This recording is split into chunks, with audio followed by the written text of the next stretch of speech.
What is it called? Rumah tauge? Tamu tauge. What's tamu tauge? Explain. Sounds like food. Tauge. Yeah. Tauge and toge. Yeah. Togi. Tamu. But Tamu. tamu is guest. Tamu. Huh? Tamu. What's tamu? Tamu tauge. Oh.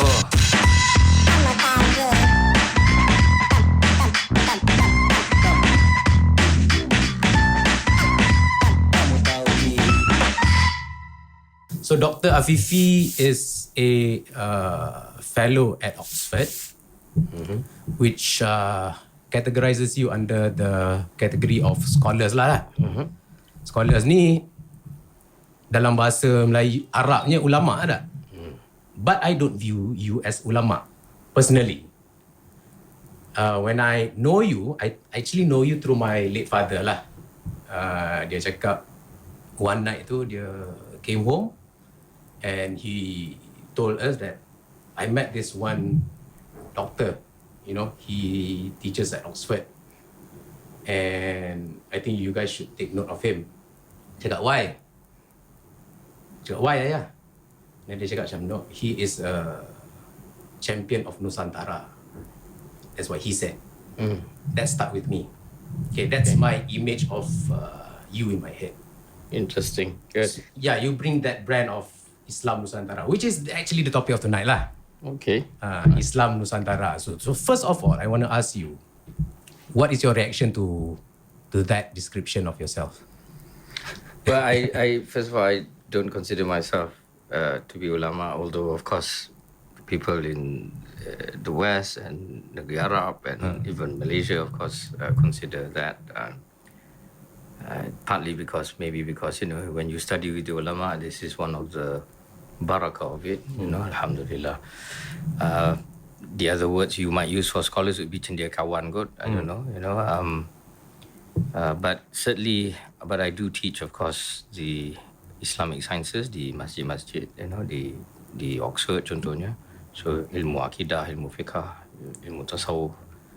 So akidah ahli sunnah wal jamaah. Our great Imam Asy'ari, for example, those who followed him like Imam Al-Ghazali and the rest, and the fiqh of Imam Shafi'i, and those who follow him like Imam Al-Ghazali and the rest, and then tasawuf of Imam Junaid and those who followed him like Imam Al-Ghazali and the rest. So yeah, I think, but it's interesting, your father described me as a champion of Nusantara. I never, I mean, you know, I never thought of myself that way. Saya memang not consciously see myself as a duta of the Nusantara. So when I was first appointed at the University of Oxford at the age of 32 to teach as a permanent staff, a lot of people from the Nusantara, not myself, you know, very proud of the fact that they say, you know, of course, you know, the registrar of the university there say that, you know, I'm the first from the region. Jadi, I happen to be from Malaysia, tapi the Indonesians, the Bruneians, the Singaporeans, if you like, even the Southern Thai and the Southern Filipinos want a piece of me to say that you are our ambassador. They had a claim over you. They had a claim over me, yeah. So in that sense, so alhamdulillah, I mean, this is not something yang saya pilih, but it's satu anugerah ilahi, and it's an amanah, alhamdulillah. So maybe because your father saw me as a Nusantara champion, maybe because, you know, the doa of other people, you know, but at the same time, I really always use, saya memang selalu gunakan Nusantara as an example untuk masyarakat di luar sana. Saya masih lagi di perantauan, dan dalam pengembaraan saya di negeri-negeri Arab, di negara-negara Islam yang lain, dan di negara-negara Barat, di mana banyak orang Islam pun duduk di sana sebagai minoriti. So kita nampak berbagai-bagai ragam manusia dan berbagai-bagai masalah dalam masyarakat Islam ataupun dalam masyarakat yang bukan Islam, tapi ada orang Islam duduk di sana. And bila saya reflect balik dan look at the situasi bagaimana kita hidup di Nusantara, budaya yang ada di Nusantara, saya nampak memang banyak manfaat yang ada di Nusantara ni sebenarnya yang orang di luar Nusantara tak sedar atau tak nampak. Jadi the problem is our people in the Nusantara, tak kisahlah kita Malaysian ke, Indonesian ke, Filipino ke, Thai ke, ataupun Singaporean atau Brunei pun. But our rumpun keluarga Melayu kita dalam gagasan Kepulauan Nusantara Melayu ni, we are not doing a good job at marketing basically. Our values, kita punya nilai, kita punya budaya yang memang dikagumi oleh orang luar. Jadi contohnya bila saya dulu zaman 90-an pernah mengaji sekejap di Syria, di Damascus selama 6 bulan contohnya. You have these Arab teachers, ulama yang mengaji pondok, yang syekh-syekh besar yang mengajar kitab. Imam Al-Ghazali ni, Imam Al-Ghazali antara ulama terkenal Islam yang meninggal pada tahun 1111, 1111, so it's such an easy date, such an easy year to remember. Yang seorang insan ulama yang memanfaatkan bukan saja dalam agama kita, dalam mazhab kita dan i'tikad kita, Ahli Sunnah wal Jamaah, Asy'ariyah, Syafi'i dan tasawuf kita, tetapi agama firqah-firqah lain seperti yang bukan Ahli Sunnah wal Jamaah seperti Syiah pun dapat manfaat daripada dia. Yang geng Mu'tazilah pun dapat manfaat daripada dia, dan geng yang Zahiri yang literal minded tu pun dapat manfaat daripada dia. Dan juga orang yang bukan Islam, cendekiawan atau ulama yang bukan Muslim seperti ulama Yahudi dengan nama Ibn Maimun, Maimonides sama seorang putih, ataupun ulama atau cendekiawan lah, scholars yang daripada tradisi Nasrani macam Thomas Aquinas. So kitab Imam Al-Ghazali yang terkenal contohnya ialah Ihya Ulumuddin. Ni dia punya magnum opus. 40 jilid, Qoras ataupun 4 jilid dalam printing modern. Beliau dilahirkan di Farsi, di today punya Iran, tapi pernah mengembara tu Damascus, tempat yang saya dulu pernah duduk. Dan di Damascus tu ada tempat di mana dikatakan di sinilah di mana di Masjid Umawi di Dimashq tu Imam Al-Ghazali duduk. Ada khuluahnya di sana tempatnya, dan kitabnya diajarkan, Ihya Ulumuddin. Jadi yang saya kagum tu ialah bila ulama Arab di sana cakap, dia orang sangat kagum dengan contohnya bila mereka pergi haji di Mekah atau umrah, nampak orang Nusantara, bukan saja Malaysian tetapi Indonesian, kita, orang kita, that they are so well behaved, dia orang ada adab, and dia orang, maknanya dia orang ni tak ada adab, they are not well behaved. Tapi orang kita alhamdulillah dengan not only that, tanzim, ada organisation, right. They are very well organised. Keep their cleanliness, bersih, teratur, very systematic. So the khulasa, the summary here is that he was basically saying that kita tak boleh keluarkan orang seperti Imam Al-Ghazali, walaupun Imam Al-Ghazali lalu atau duduk di kalangan kita, iaitu orang Arab. Tetapi kamu ni yang bukan Arab, yang datang daripada bumi Nusantara ni, adalah seperti anak-anak kecil Al-Ghazali, dalam bahasa Arab Ghazailiyah, little Ghazali, So he was amazed, that wow, you produce little Ghazalians. And dia tanya, what is your secret? I mean, orang Arab sendiri kagum.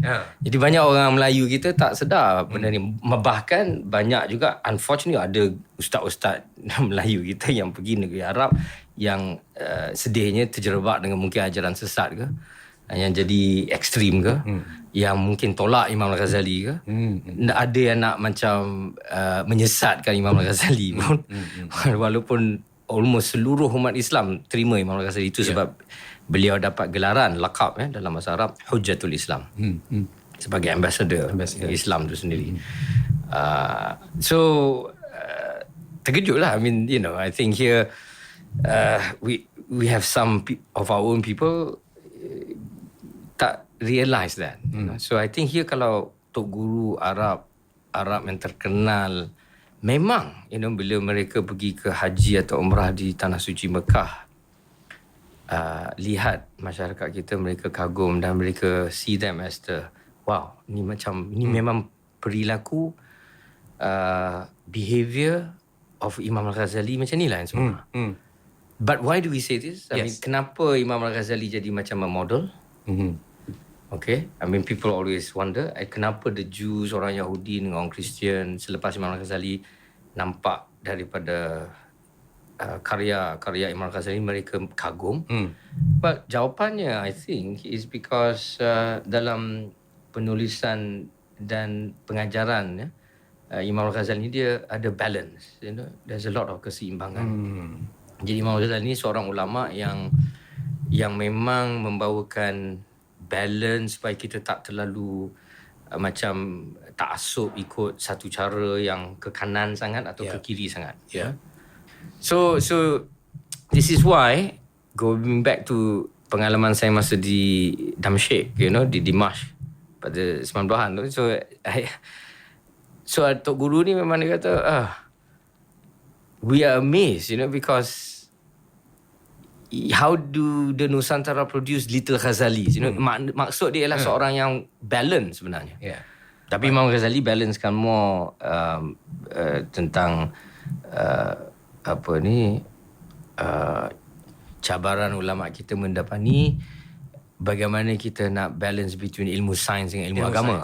Ilmu agama So apa yang kita belajar dari agama versus apa yang kita belajar daripada ilmu sains yang sekular lah, kalau kita nak guna istilah sekular, ilmu dunia versus ilmu akhirat lah, macam tu. Jadi itu sesuatu yang untuk masyarakat umum yang bukan Islam pun, untuk humanity, ini something yang very important. It is a perennial question. Ini satu soalan yang tak akan habis. You know, do we follow science or do we follow religion? So Imam Al-Ghazali punya jawapan ialah dua-dua. Alright? Kalau bahasa Latin kita panggil istilah fides, faith, et ratio, and reason. So you have to have both. Itu yang ini ada seorang, I mean, Pope, bahasa Melayu apa? Pope. Anyway, ketua agama Kristian ikut mazhab Katolik. You know, Pope John Paul II tulis satu encyclical fatwa dia, kitab dia, Fides et Ratio. So dalam kitab dia ni, dia kagumlah dengan Thomas Aquinas. Tapi Thomas Aquinas yang datang dengan orang kata manhaj yang dapat membagi balance between science dengan religion ni sebenarnya datang dari Imam Al-Ghazali. You know, jadi itu kita boleh nampak contribution, you know, Imam Al-Ghazali pada dunia. Whereas alhamdulillah Imam Syafi'i very important as well, tapi yang tu very specifically untuk Islamic law. Which non-Muslims don't really benefit from much, you know. Whereas in the case of Imam Al-Ghazali, itu yang he became this universal imam, universal ulama, universal scholar. Jadi orang yang bukan Islam pun dapat manfaat daripada beliau, alhamdulillah. So anyway, so I'm just saying that's why orang Arab memang kagum selalu nampak the Malaysian pilgrims yang pergi datang daripada tabung haji. Jadi macam mana orang Melayu ni, dia orang ada balance, dia orang ada macam adab, ada. Jawapannya sebenarnya sebab cara kita belajar mengaji agama Islam kita dah memang cantik. Ada holistic and saling melengkapi satu sama lain. Jadi kita memang kalau mengaji Islam fardu ain, kita memang ada Islam, iman, ihsan, iaitu kita mengaji akidah, kita mengaji fiqh dan mengaji tasawuf. Tapi kalau kita hilang any of these three things, yang itu the imbalance will begin. Yang inilah apa yang di dunia Arab memang dia orang tengah lalui. Kalau kita nampak tempat-tempat yang memang ada bermasalah, sama ada mereka bergaduh agama ke atau tidak, dan juga di tempat seperti di India dan especially Pakistan contohnya. So because dia punya balance sudah hilang. Jadi ini satu warisan di Nusantara yang seharusnya pada pendapat saya lah, dengan rihlah, dengan pengembaraan saya ni, saya harap kita jangan at all tinggalkan, jangan at all lupa, dan jangan at all go into extinction, you know, pupus. Itu sebab mungkin ayah anda, your father said that I'm a Nusantaran man or whatever it is, you know, because I don't know, because maybe sembang-sembangan dia, maybe he realised that. So I'm not ulama, but I'm a Nusantaran man. No, I think without you realising sebenarnya, I think that this thing transmitted to my dad. The tradition tu tak buang. Contohnya macam berzanji ke, ataupun berselawat yang berlagu-lagu yang irama dia. I nak sebut macam sebenarnya I nak masuk contoh macam takbir raya. Okay. Kan kita punya takbir raya kan macam Right. pada kita lah. Allahu Akbar, Allahu Akbar, Allahu Akbar. La ilaha illallah, Allahu Akbar. Allahu Akbar walillahil hamd. Ada sometimes kalau ada orang kampung kita mungkin cakap nanti Kang apa Orang kubur seksa. roh keluar ke apa tau. Jangan pula nanti orang fikir macam tu orang nak membidah ni lah. Itulah. Astagfirullahaladzim. Itu. Jadi ini yang susahnya kalau orang yang seperti bonda saya kata half baked ustaz atau half baked imam, you know, dia ilmu dia tak separuh masak tak cukup, you dah nak start keluar fatwa macam tu. Tapi itulah bila dengar takbir tu, Yes. orang Nusantara je yang akan tersentuh hati dia ni. Ya. Dan bukan saja orang Nusantara. Saya selama saya berpijak di bumi Oxford dah lebih daripada 20 tahun sekarang. Tiap-tiap Ramadan tu memang kita selalu organisekan tarawih. Ya. Saya the joke is bukanlah joke, actually ulama lain yang saya invite yang itu ulama Arab, ulama Pakistan. Dia orang datang untuk solat bersama tarawih kita. Dia memanggil ni tarawih Nusantara. Tarawih Nusantara. Saya panggil tarawih Alamakiyah, riwayat Alamakiyah. Sebenarnya tarawih ni ikut cara Imam Mufti Mazhab Syafi'i kita di Mekah, iaitu seorang mufti bernama Mufti Zaini Ahmad Dahlan. Dia dulu zaman Khilafah Osmaniyah jadi mufti di Mekah. Jadi tarawih yang kita biasa di Nusantara ni yang 20 rakaat yang baca pendek daripada Al-Hakum Takatsur dan Qul Huwallahu ni sebenarnya datang daripada beliau. Okay. So lepas tu ada selawat, ada selawat in between the selawat, and then ada tasbih, you know. Yang tu di Ottomans did it, Khilafah Osmaniyah buat. Jadi kalau siapa nak memindahkan ni, you pergi tanyalah kenapa you tak mau Ertugrul. Siapa tak tengok Ertugrul lah. So, you know, dia memang ini tradisi bukan kita saja, ini tradisi mazhab lain juga, mazhab Hanafi tadi, you know. Contohnya. Jadi tapi memang ada satu masya-Allah keunikan daripada Nusantara cara Islam kita ini. Itu sebab kita raikan budaya setempat juga. You know, sebab dalam kaedah fiqh yang kelima yang dipersetujui oleh ulama-ulama Ahlussunnah wal Jamaah ialah al-'adatu muhakkamah ataupun al-'adatu mahkamah, iaitu adat-adat ataupun budaya-budaya lokal ni boleh menjadi sandaran hukum. Ya, ini penting, boleh menjadi a basis for our legislation. Norms of society is the basis of our legislation. So dan uruf atau adat itu adalah hukum syarak ataupun sumber hukum syarak yang kelima. Tadi kita cakap Quran, Sunnah, Ijma', Qiyas kan. Itu yang empat yang memang dipersetujui.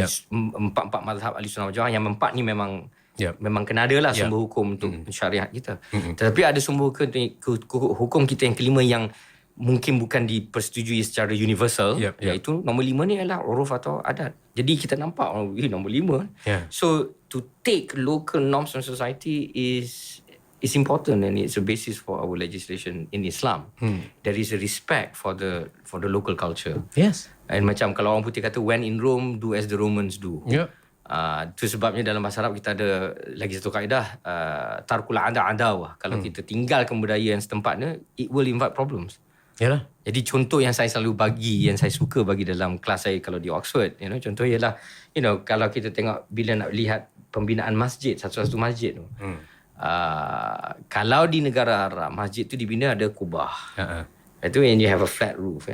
Okay. So of course itu di negara yang ada padang pasir. Di negeri yang ada padang pasir yang tak ada hujan. Tapi cuba kalau kita tengok masjid-masjid lama kita daripada Jawa ke, you know, kita tengok masjid Demak contohnya, ataupun pergi masjid di Melaka, Kesultanan Melayu Melaka punya masjid.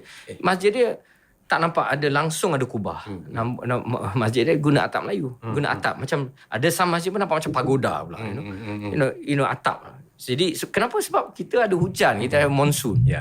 You know, sesuai dengan keadaan iklim. Sesuai dengan keadaan iklim kita, memang banyak hujan. Ada yang apa kita panggil monsoon, raining season ni. Tentera Amerika Syarikat bila mereka berperang di Vietnam tu, baru mereka realise antara sebab dia orang kalah sebab monsoon. Bila start hujan dia tak berhenti for sebulan ke apa ke. You know, jadi and orang sakit, you know, and all that. Right? So that's why masjid kita di Nusantara, kalau betul-betul kita respect adat kita, our uruf atau adat kita, adat ni bukan adat pepatih untuk nak kahwin. This is the norms of society. In this case, the norms of the environment. So, patutnya atap dia macam tu. Patutnya lah. Sebab air tu jatuh pada atap, dia turun terus ke bumi. Itu maksud dalam bahasa Arab, keadilan. Yang ni wadu'an syai' fi mahalli. Bila sesuatu itu berada pada tempatnya. Tempat sepatutnya. Sebab maksud kezaliman dalam bahasa Arab menurut ulama kita ialah wadu'an syai' fi ghairi mahalli. Bila sesuatu itu bukan pada tempatnya. It's not in its place. Jadi bila kita letak kubah, you know, dulu adalah satu trend. Malaysia ni problemnya orang kita ni, mungkin dia orang ni inferiority complex apa, saya pun tak tahu.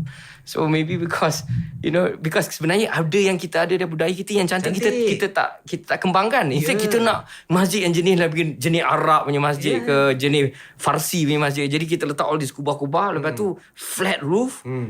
Jadi betul majlis-majlis agama kena spend more money nak maintain that mosque because dia waterlogged, dia banjir, dia you know rosak, senang rosak sebab air bertakung. Air bertakung, bocor. You know, bocor ke apa ke.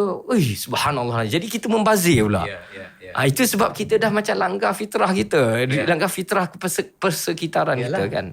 Macam tu. So this is kesesuaian tu you know penting. Dan to follow the local punya cara tu sometimes you know it's an important thing. Ini antara sumber agama kita sebenarnya juga. There is a respect for your local environment. Jadi to go back, jadi contohnya pasal raya, kalau di Oxford ataupun you know tarawih yang saya jaga kat Thai kan. So I think memang takbir raya kita memang very unique, alhamdulillah. Jadi tadi saya interview ni sebab you kata kita saja. No. Kita bukan kita saja yang suka. Subhanallahazim. Jadi bila saya jemput kan ulama-ulama yang bukan yang Melayu, tak banyak pun ulama Melayu yang ada di England. Tapi let's say kita buat tarawih you know sekali seminggu. Macam tu. Jadi tiap-tiap hari Sabtu. Jadi ada 4 lah tarawih dalam sebulan, bulan Ramadan tu. Jadi tiap-tiap minggu tu kita jemput lah ulama yang luar daripada lain ke apa ke. Jadi bila mereka datang kan, dengar selawat kita dan bila buat malam takbir raya, mereka ni, orang yang luar ni, mereka yang sebenarnya juga kagum dan rasa wow, what is this, you know. Ini, so of course saya tak mau nak criticize takbir yang cara lain, you know, macam tu, because itu cara demo pun betul, tak ada masalah. You know, ada Allahu Akbar, Allahu Akbar, La ilaha illallah, Allahu Akbar, walillahil hamd. Itu beza tu dengan Allahu Akbar, Allahu Akbar, Allahu Akbar, La ilaha illallah, Allahu Akbar, Allahu Akbar, walillahil hamd. Jadi mana satu takbir ni rasanya lah you boleh senang menangis. I think everybody including those who are not Malays, yang dari Nusantara, yang orang datang dari luar Nusantara pun bila dengar tu dia orang boleh menitis air mata. So we have a lot to export. You know? Kita ni problem kita inferiority complex, kita import. You know, masjid, import you know amalan yang daripada luar. Tapi kita punya amalan first of all dah memang syarak, memang no problem, you know, syariah compliant. So what's the problem? We should be exporting some of these things. Cakap pasal takbir ke, teringatkan my arwah dad sekali lagi lah, arwah ayah saya. Dia kita orang selalu semayang masjid raya di masjid KLCC. Jadi sedia maklum masjid KLCC ni di pagi raya ni dibanjiri dengan masyarakat daripada berbilang negara, berbilang bangsa. International mosque. I remember your father said that this is the only mosque or one of the only mosque di Kuala Lumpur, di Malaysia, di mana khutbahnya memang dapat izin untuk berbahasa Inggeris. Bahasa Inggeris, yes. Khutbah dalam English kan? Yes. Dan saja itu macam kalau nak pergi kat UK nak solat juga nak merasa lah. Nak merasa macam solat dekat UK banyak international, so pergi kat situ. Tapi dia punya Masjid KLCC. Dia dipanggil Masjid Syakirin kan? Masjid Syakirin. Sebab saya tahu, kami ada atuk saya bina masjid di Gombak panggil Masjid Syakirin juga, Batu Enam. depan balai polis tu. Dia antara 3 pengasasnya masjid tu. Imam Sama Ilyas nama pula. almarhum dengan Cikgu Razak. Itu adalah 3 bertiga. So I think dekat Masjid Syakirin tapi ni Masjid Syakirin KLCC bukan Gombak. Alhamdulillah. So anyway, like sebelum khutbah start ataupun sebelum solat tu, dia ada masuknya passing the mic takbir. Yes. Maknanya among the jemaah tu mereka akan pass the mic untuk ambil gilir takbir. Yes. Jadi and this is part of, I know dalam, I don't want to say this like this is a cultural punya experience of a part of your boyhood becomes adulthood lah. Yeah. Part of the rite of passage lah. Ni kalau siapa yang tak berani buat takbir tu macam ini belum dewasa lagi lah. Ada orang buat sampai macam tu. Ada yang tersangkut-sangkut kan dekat masa sebab but bila yang siapa yang tak kawan berani part tu tak berani cakap ke apa ke, kalau dia memang boleh bertakbir bila depan-depan ramai tu, insya-Allah darah gemuruh dia akan hilang. Itu ni some of the good things, I mean, of course kita tak, you shouldn't bully people and all that. Tapi alhamdulillah. Tapi ini baiknya. Itu maksud kita, maksud saya tadi, di mana tradisi yang setempat tu sebenarnya ada manfaat dia. There's nothing if wrong. I want to expand on the takbir, dekat kampung opah saya, takbir pada malam sebelum raya tu, kumpulan daripada masjid dah berkumpul. Dan daripada masjid tu mereka akan berpecah kepada 5. Okay. Contohnya grup satu ni akan pergi ke jalan yang ini, grup satu ni pergi jalan yang ini, jalan ini seterusnya lah. So banyak ada 5 jalan. Jadi 5 grup ni akan start daripada masjid dan mereka akan takbir dari rumah ke rumah ke rumah ke rumah sampailah habis. Itu tradisi di kampung opah saya di Ampang. So beautiful. Yeah, that you sounds can never like, get this anywhere. I sometimes bila saya nak explain to orang bukan Islam di Oxford ataupun orang Islam sendiri pun sometimes because dia orang dah macam dulu dia orang pernah buat tapi dia orang dah stop. Contohnya kan ada macam tu, ada juga. Ini yang sedihnya bila tradisi tu hilang. Jadi saya bila yalah macam kalau nak ikut Imam Syafi'i kat sini nak tengok ini saya nak guna kiasan. Kalau saya guna kiasan untuk orang barat yang tak faham ni, kita cakap this is our caroling, macam Christmas caroling. Okay. Sebab bila hari malam hari Natal tu, kalau orang Kristian tengok mazhab mana lah. Tapi majoriti juga selalunya ada yang dia orang buat caroling tu, dia buat macam ni lah, dia pergi rumah ke rumah. Dia pergi, ialah dia orang punya takbir lah macam tu. Itu kias. Yang paling terdekat yang saya boleh apa kata perumpamaan lah. Perumpamaan yang kita boleh guna supaya orang bukan Islam faham. Yes. Tentang agama kita contohnya. But I think ours is more special. Alhamdulillah. Kita start daripada jemaah. Ours is more special, especially because of the song itself. The song, ruh, for me, the ruh of the Nusantara is there in the takbir. Dan buktinya ialah bila orang bukan dari Nusantara ni, bila dia dengar, dia sendiri pun terikut-ikut. Jadi alhamdulillah, ni something yang memang patut kita export. Tapi tak tahulah kenapa marketing kita tak very good kot. Jadi kalau saya lihat kan, bila saya duduk mengembara, especially ke dunia barat, di Eropah, di Amerika Syarikat contohnya, rata-rata kalau makanan restoran-restoran yang terkenal di negara barat ialah restoran Cina, Chinese food, Indian food, I mean, tak adalah Malaysian food. Jadi sorry lah Afin, datang ke Oxford memang susah lah nak cari Malaysian food, tapi kalau macam di London tu, di Oxford tu, rata-rata boleh find Chinese takeaway in any corner. Rata-rata boleh cari Indian food, very easy. In fact, curry is the national dish of England now, dia orang kata, the British national dish. So maybe dalam mengeksport makanan ataupun actually Malaysia has one of the best food culture in the world. The best, right? The best. Exactly. Sekarang orang expat, orang yang luar datang masuk sini realize that. Itu yang naik macam Lonely Planet kata Ipoh like number 1 for food lah or something like that, because we've got like the best food. Tapi tengok the problem is kita ni tak pandai organize ke, wallahualam. Sometimes Singapore gets a lot of the dia orang lagi pandai strategize kan supaya dia orang boleh marketkan makanan Nusantara ni lah.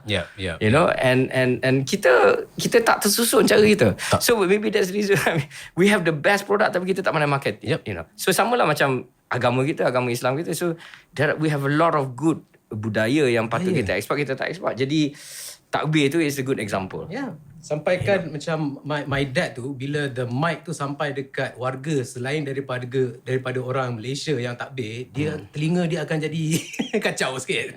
Dia akan rasa tak puas hati pasal melodi dia tak kena dengan jiwa. I think it's like your dad is dia, well, maybe dia tak boleh saing dengan masjid lokal dekat taman dia kot. Maybe lah. So yang tu memang masjid Melayu kat situ, masjid Malaysia kat situ, masjid bahasa Melayu kat situ. Jadi mungkin orang lain dengan bacaan dia, dengan tajwid dia betul ke, mungkin dekat KLCC tu dia boleh bersaing dengan orang. Jadi ini dia sound test kat situ lah. Macam dia jamming kat situ lah. Astagfirullah, I'm just joking. No lah, like test no, dia but, ni. Yeah, maybe. But you see, this is the point. At least dia, ya Allah yarham, your dad then gets to benefit from that. Yes. You know? And so this is an interesting example of a good culture. Ini culture yang baik dan patut diekspor. Jadi tak usahlah kita nak membida'ahkan, tak usahlah kita nak menidakkan, you know, just because you think orang lain tak buat macam ni, so hey, mana ada daripada sunnah baginda Rasulullah SAW, daripada ayat Quran sendiri yang mengharamkan benda macam ni. Malah the fact that ulama kita yang amalkan, you know, what is the problem? Jadi saya nak give you an example.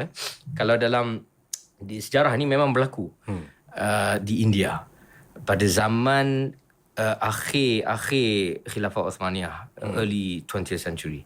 Seorang ulama India yang terkenal dalam mazhab Hanafi, bukan mazhab Syafi'i tapi Hanafi, tapi ahli sunnah wal jamaah juga, nama dia Shibli Nu'mani. Jadi Syekh ni, Shibli Nu'mani ni, dia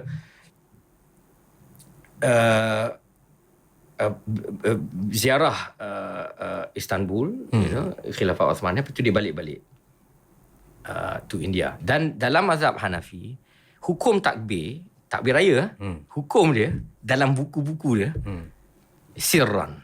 Maknanya takbir dia tak buat dengan kuat, jahran. Dia buat sendiri-sendiri je.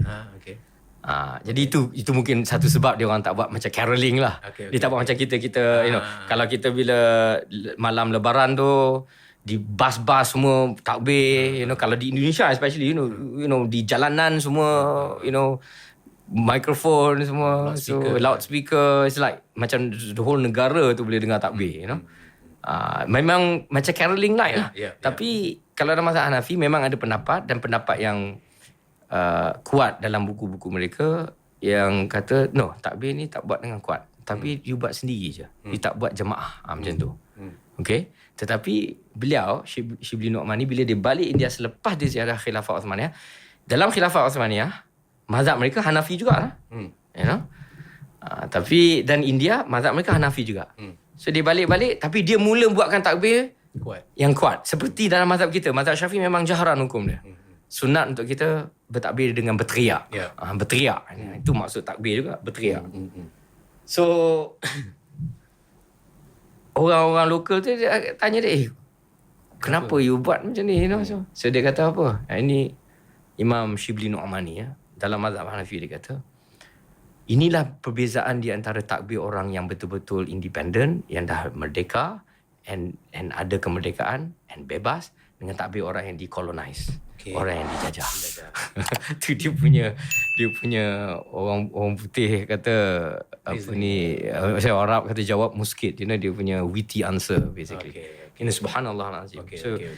In a very interesting, and this is an example juga di mana bukan sometimes benda yang ditulis dalam kitab-kitab fiqh tu apa yang diamalkan. Jadi contohnya, kalau dalam ini contohnya. So dalam mazhab Hanafi tu memang ada yang buat yang kuat dan ada yang buat yang senyap, you know, yang sendiri. Seperti macam dalam mazhab Hanafi tu ada cakap situ antara rukun untuk nikah, contohnya, you know, dalam mazhab kita kena ada wali. Ayah menjadi wali pada anak perempuan dia, atau wali hakim kalau tak ada ayah, wakil. Tapi dalam mazhab Hanafi, wali tu tak ada langsung dalam rukun. Jadi maknanya, in teori maknanya perempuan tu boleh kahwin tanpa wali ke, you know. Tapi memang kalau dalam buku fiqh tu dia tulis macam tu, tapi amalan budaya tu kalau di Pakistan, di India memang almost impossible lah, because the whole phenomenon of arranged marriage tu. So it's like almost impossible. Yeah. jadi, Before Islam pun. jadi this is the thing where we cannot be rigid about these things. We have to, so budaya tu memainkan peranan yang penting sebenarnya dalam mana-mana masyarakat. Masyarakat Islam terutama sekalinya dan juga masyarakat yang bukan Islam. Jadi budaya tu memang boleh mengmoldkan boleh bukan mencermin but mencantikkan. Mold. It will create membentuk actually hukum tu. Jadi budaya setempat tu boleh membentuk sesuatu hukum sebenarnya. Jadi alhamdulillah. So I think alhamdulillah ini so I think malam raya punya kind of vibe talk, vibe. Alhamdulillah. So but seriously, I think this is an example of budaya Islam kita yang patutnya kita export to negara luar daripada Nusantara. Yeah. Right? Because people can love it. Cumanya we are so bad at marketing it. So this is where kita ni tak cukup ahli dakwah kot. So yang kreatif, inovatif. But to counter that thought is that macam at the beginning you were talking about bila jemaah Malaysia pergi ke haji, orang luar tengok teratur, tertib. That's one way of promoting our values already. I mean, kita dah berjaya to a certain extent lah. But in terms of like macam kalau takbir contohnya, ni bagi yang pada pandangan my perspective is that macam benda ni seni lah. The seni of budaya kita ni yang melodi beralun-alun ni memang orang Nusantara. Kan? Kita pun memang kalau kita tengok orang Indonesia beralun-alun apa semua kan. So daripada exporting the seni part of it lah pada pandangan I don't know, I might be wrong but that's just my observation lah. Yeah, I mean we have done well to a certain extent but in terms of like certain things like macam ini sebabnya Allah SWT berfirman dalam surah Al-Hujurat ayat 13 waja'alnakum syu'uban wa qabaila lita'arafu. Dan kami yang ni Allah SWT menjadikan kamu sekalian manusia berbagai-bagai bangsa dan puak-puak, berbagai-bagai agama boleh, berbagai-bagai bangsa, tapi berbagai mazhab boleh bikin macam tu, dan berbagai-bagai ragam lah macam tu, li ta'arafu, supaya kamu dapat mengenali satu sama lain, ni kenalan, dan beramah mesra satu sama lain. So the point of this is that kita semua memang ada ciri kita tersendiri. Tak kisahlah, kalau you orang Pakistan, you ada ciri you tersendiri. Daripada India, orang putih pun ada ciri dia tersendiri. Orang kita ada ciri kita sendiri. Jadi kita tak seharusnya menidakkan fitrah kita. Okay, jadi mungkinlah macam you kata fitrah kita ni memang alun-alunan tu. So I give you an example lah, and maybe kalau tak banyak orang tahu, I think it's good for people to know. And something yang you mentioned at the very beginning, yes, true. So one of my, I'm a big fan of Allahyarham Puteh bin Ramli, P. Ramli. So beliau of course dilahirkan di negeri di Pulau Pinang, dibesarkan dalam household yang memang biasa dengan selawat, dengan maulud, dengan berzanji, yang inilah macam budaya Nusantara Islam kita yang dibesarkan dengan lagu-lagu macam tu. Janganlah bid'ah kan ni kesian orang ni. Alhamdulillah.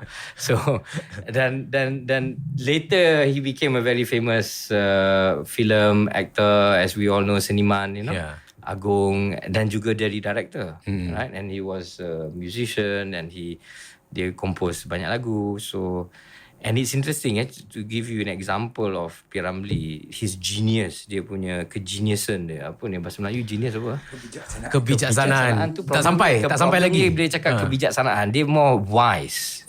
For me lah, bijaksana ni seorang yang wise. Ya, bijaksana tapi wise. Genius lain. Dia lagi dia bukan dia macam itulah, tak tahu apa ni, apa sih, kamu dewan, buka kamu dewan Genius kot. Genius tu bahasa orang putih. So pintar, bukan pintar. Pintar maybe. Pintar tak cukup lagi. Okay. Sang kancil pintar tapi dia tak genius. Okay, but whatever lah. So Allahyarham P. Ramli memang genius. Seorang yang memang Allah bagi dia futuh dalam bahasa Arab kita panggil. Dia boleh discover thing. Macam Einstein equals MC squared, tapi itu dalam ilmu fizik. Yang ni dalam bidang seni lah. Alhamdulillah. So anyway, so this is a good example. So bila Allahyarham P. Ramlee dibesarkan, dia dah memang melalui tradisi berzanji di BAI ke berzanji ke maulud ke. Antara salah satu lagu yang terkenal datang dari negeri Arab yang memang datang daripada zaman Khilafah Osmaniyah. Yang terkenal ada satu lagu panggil Talama Ashku Gharami. Talama Ashku Gharami ya nurul wujud. Talama Ashku Gharami ya nurul wujud.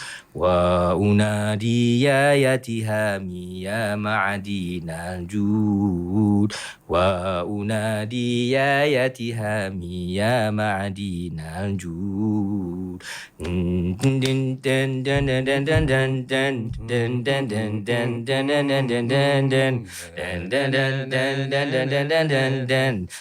Awak lagu ni?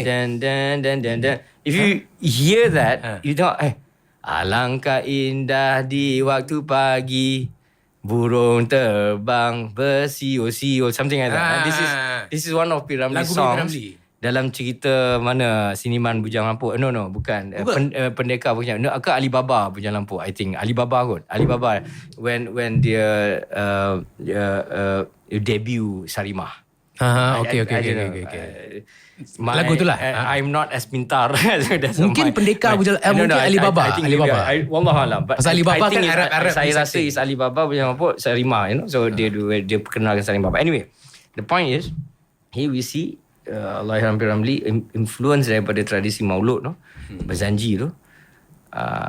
And lagu tu memang lagu dari negeri Arab. Lirik tu pun dari negeri Arab. Tapi dia sayang sangat lagu tu. Mungkin dia identify this is dia punya ruh Nusantara dia tu. Dia kita orang putih, dalam bahasa orang putih kita panggil appropriate. Atraka bahasa Arab. Dia ambil. Ciplak. Dia ciplak. Allahyarham dia ciplak lagu daripada zaman Khilafah Osmaniyah, but made it his own. Alangkah indah di waktu pagi, burung terbang bersiul-siul. I don't know the lyric. Yeah, so subhanallahazim. So you see, but then this is where either you see the ruh of the Nusantara, I think with P. Ramlee, in that we have, for instance, some of the other songs yang datang daripada again P. Ramlee punya budaya Islam dia. Jadi itu contoh satu. There are many other examples. There is, for instance, dalam selawat, dalam maulid Dibai, bukan Barzanji tapi Imam Dibai. Imam Dibai ni very famous special imam daripada Yemen. Saya lupa dia punya tarikh, kurun ke-17 ke macam tu mungkin, wallahualam. Takriban mungkin dia seorang ulama mazhab Syafi'i, tetapi beliau seorang saintis juga, ahli astronomer.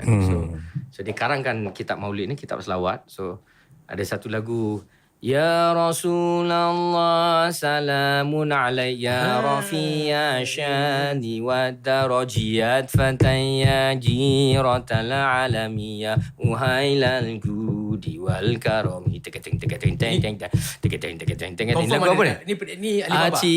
Aci buka pintu hai. So this is confirm bukan Alibaba. This one is like Alibaba. No, I think it's like Abu Labi or something, is it? So I don't know. No, this one is so we can check out whose knowledge of P. Ramlee better. Okay lah, I defer to you. You duduk kat Malaysia lebih daripada saya. Saya dah lupa dah kot benda ni. I'm pretty sure kita bukan saja logat teman dah kerap berbenar, apa ni ilmu P. Ramlee teman pun dah kerap berbenar. Tapi anyway, so Aci buka pintu. So maybe lah, I think it's Labu-Labi, but anyway. I think it's Labu-Labi. But anyway, so Nasib si labu-labu. Nasib si Labu-Labi. Labu-Labi lah. So alhamdulillah. So that is an example. That is an example again of kegeniusan, kepintaran, bukan kepandaian, but the barakahnya P. Ramlee dia boleh guna.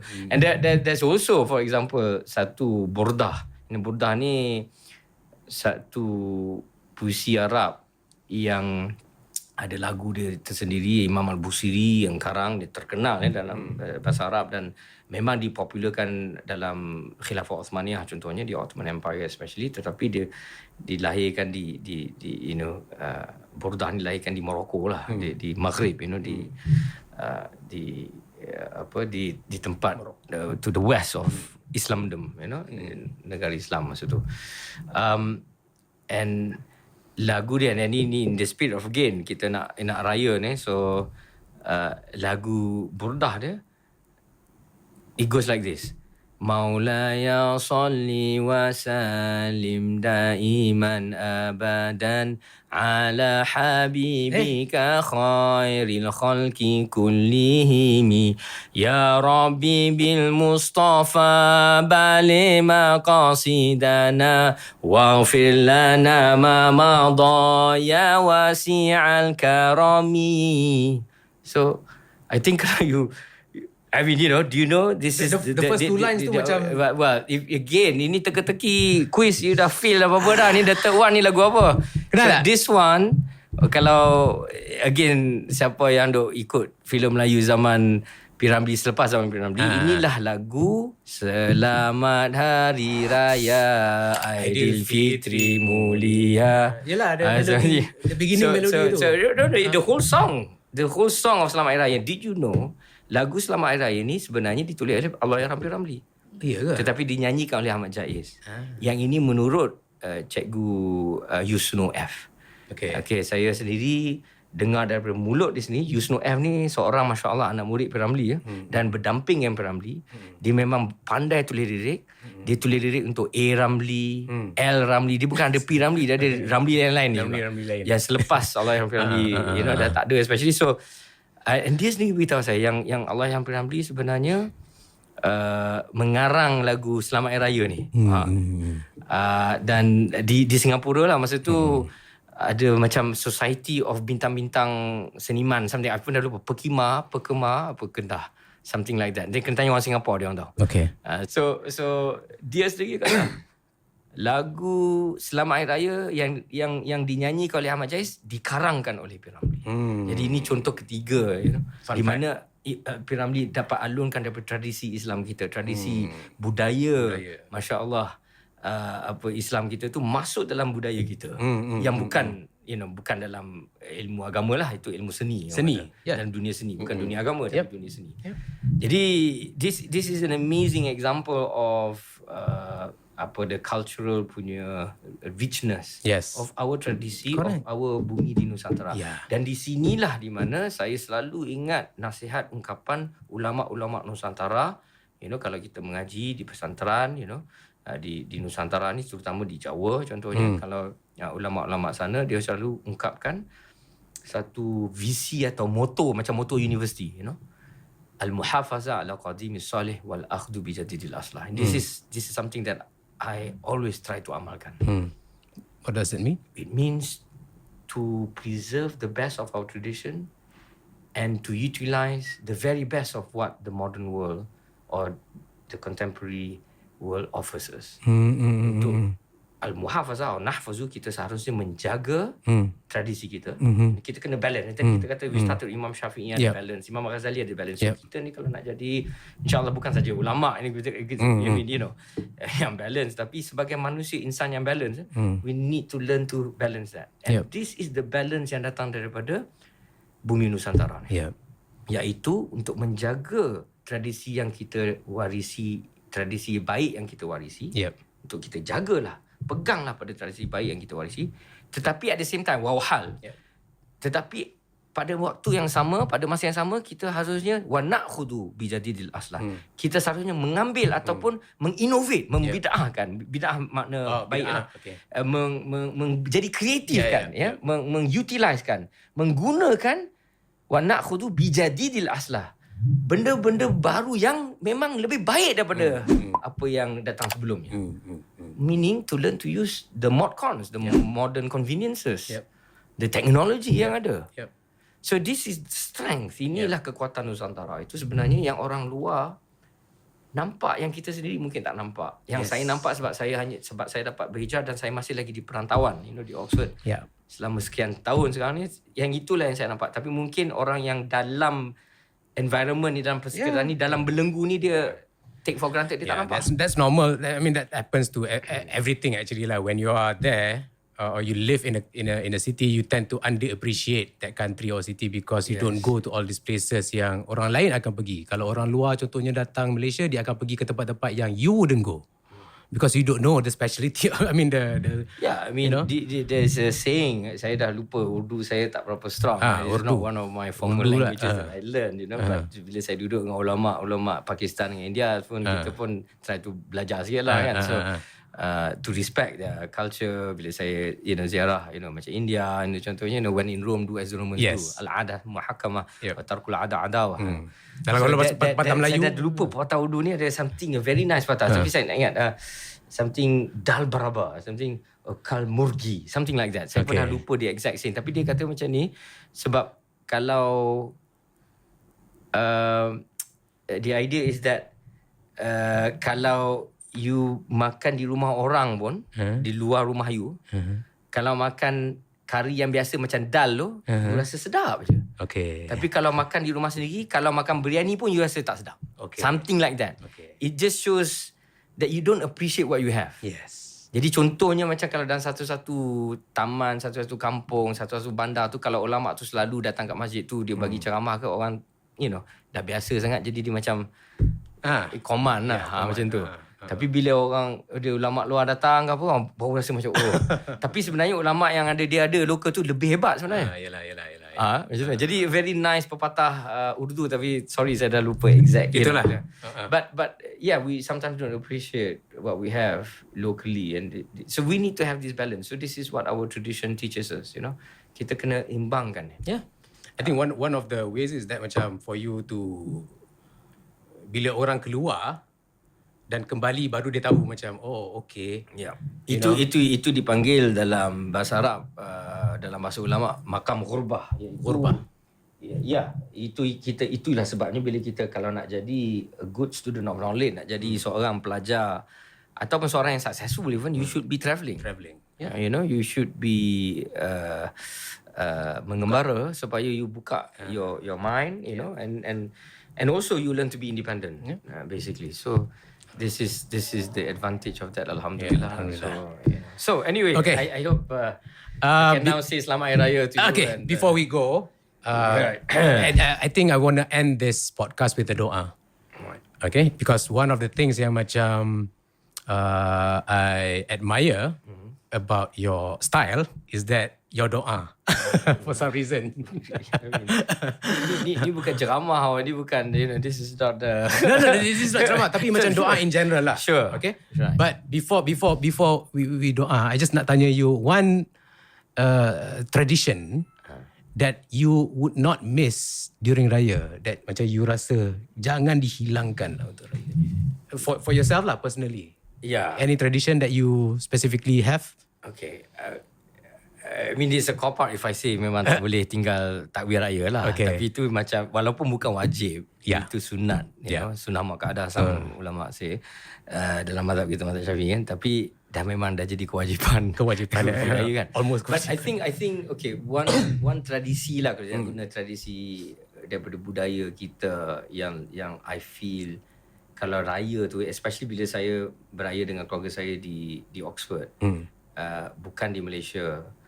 I think it's important, especially bila raya tu datang, sebab isu dia kat sini, kita tak ada lemang, tak ada meriam buluh, tak ada the sort of thing that you dah very used to kalau di Malaysia kan. So kat sana memang takkan ada lah tu semua.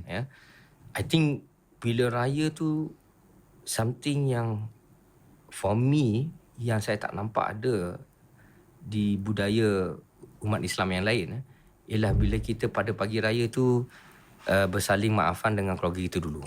I think this is very important. So I don't want to again judge orang lain, Tapi memang, yelah, saya dah 20-30 tahun lebih kan, dah masih di perantauan ni. Memang bila saya mengembara, saya nampak, saya lihat, that tradisi of saling memaaf ni tak ada. Kita punya ungkapan maaf zahir batin, tak ada. Special. Jadi saya memang Saya paling pantang Eid Mubarak. saya memang saya ungkapkan kalau dengar orang Arab kata dia kata tak apa, let them understand pun afwan zahiran batinan, kita minta maaf zahir dan batin. All the dosa yang mungkin kita dah have done to you the last year, apa salah ya, alhamdulillah ini syiar antara syiar Islam kita, alhamdulillah. That's why I tak setuju bila orang dah start Eid Mubarak. Well, I mean, it's good macam you are embracing other culture or opening up your eyes to the international world. Tapi macam tak kena. Well, there's nothing wrong to say Mubarak. But if you wish that to me, so you, it doesn't like macam kalau you nak ikut mazhab I mean not that I ada mazhab tinggi, astagfirullah. Of course, selamat hari raya. Maaf Zahir Batin, Eid Mubarak. Kita pun semua tu boleh masuk. Boleh tak ada masalah. Don't be dalam mazhab yang either you with me or you against me. Okay, faham. You macam tu Trump. But my argument, ataupun Hitler, my argument is that when you say that to me, instead of like Selamat Hari Raya Mak Zahir Batin, it doesn't touch me. I understand. I understand. So macam Eid Mubarak is like, that's why I say this is one tradisi I don't want to lose. Okay. Because to saling maafi sama satu sama lain, memang especially starting with the keluarga, the family, the way that I don't know, in some families and most families beratur. And then ambil gambar, and this is not done in other budaya, Tak ada. So you have to ask yourself, adakah seharusnya budaya ni dieksportkan ke negara Islam lain? Of course. Yeah, exactly. Of course. Because ini something yang baik dan and I think we want to make the world a better place, and I think if it starts from Malaysia, I think the world would be a better place. Kalau macam well, but so there is a fine line. My joke to you between nationalist populism. Ni janganlah fikir kita je yang hebat, kita betul. Kalau kita dah hebat betul, kita dah jadi dunia pertama dah by now. Betul. We have a lot of problem, Correct. I don't want to start list some of problem, our corruption punya issues ke, our kemalasan, whatever lah. There are some of these issues. So so I don't want to go there. It's okay. We want to have the spirit of Raya. But there are things that we should be proud of ourselves. Of course, definitely. And I think this these are is the things. definitely, I would say, one of the tradisi, like you asked me, that I would not want to miss. Correct. And of course, the problem with that tradisi is kalau you bujang, Tak ada. susah. Bagi maaf-maaf dengan jiran. But so, kalau kat sana orang fikir, kerek orang ni, psycho ni, apa benda ni, datang nak minta maaf, datang rumah, but what's wrong with it? So you start with your friends, seriously, dapat pahala pun, especially kalau you start sunnah ataupun budaya yang baik, man sanna sunnatan hasanah, dia dah hadir Rasulullah ataupun kalam Imam Ibn Mas'ud radhiyallahu anhu. Barang siapa yang memulakan satu amalan yang baik, maka dia akan dapat pahala. Barang siapa yang memulakan amalan yang buruk, dia akan dapat dosa dia sampai bila-bila pun. So I think this is the beauty of our religion Islam, alhamdulillah. Tepuk dada, tanya selera. So insyaAllah kita doakan supaya insyaAllah your family always will have the barakah insyaAllah. And remember your Allahyarham, your dad, your brothers, Aizat, the singer, Alif, sorry, I can't remember everybody. Anas, Anas, the other Ili, and your good self, so that insyaAllah Allah Subhanahu Wa Taala bawa berkah to your lovely family insyaAllah. And kita doakan supaya masyarakat kita di Malaysia alhamdulillah diberkati Allah Subhanahu Wa Taala dan menjadikan negara kita sebuah negara yang baldatun tayyibah, negara yang baik, alhamdulillah, dan aman dan sentosa insyaAllah. Dan kita doakan supaya apa yang kita belajar ini dijauhkan daripada ilmu yang tak manfaat. Allahumma inna na'udzubika min ilmin la yanfa', supaya apa saja yang kita belajar ni kita dapat manfaatkan insyaAllah. Dan supaya apa yang kita belajar ni janganlah jadi sebagai hujah pada satu hari yang menjadi hujah untuk punish kita, untuk menghukum kita di akhirat kelak. Supaya kita mohon pada Allah SWT supaya apa saja ilmu yang kita belajar di dunia akan menolong kita untuk selamatkan kita di akhirat kelak. Allahumma la tasiru ilmana hujatan lana wala hujatan alaina fi yaumil qiyamah insyaAllah. dan kita mohon daripada Allah SWT, insyaAllah menjelang bulan yang mulia ini, untuk memaafkan dosa-dosa kita, khususnya bonda-bonda kita dan ayah-ayah kita yang dah pergi dan yang masih ada, dan kaum kerabat kita, adik-beradik kita, insyaAllah, dan guru-guru kita, ulama-ulama kita, syekh-syekh kita, yang seakan bak kata kalam Imam Al-Ghazali, ayah bonda kita juga, tetapi our spiritual parents, kita doakan supaya kita diampuni dosa, insyaAllah. Allahumma innaka afun karim tuhibbul afa fa'fu anna an walidina wa an jamil muslimina wal muslimat bi rahmatika ya arhamar rahimin. Wa sallallahu ala sayyidina Muhammad wa ala alihi washabihi wasallam. Subhana rabbika rabbil izzati amma yasifun wa salamun alal mursalin walhamdulillahi rabbil alamin. Sya'unillahi lahumul fatihah. A'udzubillahi minasyaitonir rajim. Alhamdulillahi rabbil alamin arrahmanir rahim maliki yaumiddin. Iyyaka na'budu wa iyyaka nasta'in ihdinas siratal ladzina an'amta 'alaihim ghairil maghdubi 'alaihim waladdallin. Rabbi fir lana wa liwalidina amin. Taqabbalallahu minkum. Dah jadi macam kuliah agama pula dah. Amin lah. Thank you very much, Dr. Afifi. Selamat Raya Maaf Zahir Batin. Selamat Raya Maaf Zahir Batin. Alhamdulillah. Selamat Raya Maaf Zahir Batin. Alhamdulillah.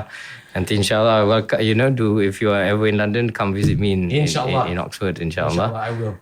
So saya memang bertuah lah, Alhamdulillah dapat ada di Malaysia dengan Masya Allah, ini satu anugerah yang saya dapat daripada Duli Yang Maha Mulia Paduka Seri Sultan Perak sebagai tetamu baginda di Malaysia pada sepanjang bulan Ramadan ni. Anda dapat beraya juga di Malaysia pada tahun yang mubarak ni. Jadi dapat mengasa lemah, Alhamdulillah. Jadi sorry lah siapa yang dekat UK agak sebab tu, dia tak asli macam kat sini. Alhamdulillah. No place like home. No place. Yeah. Kamu tahu Ki, kamu tahu Ki, kamu tahu Ki.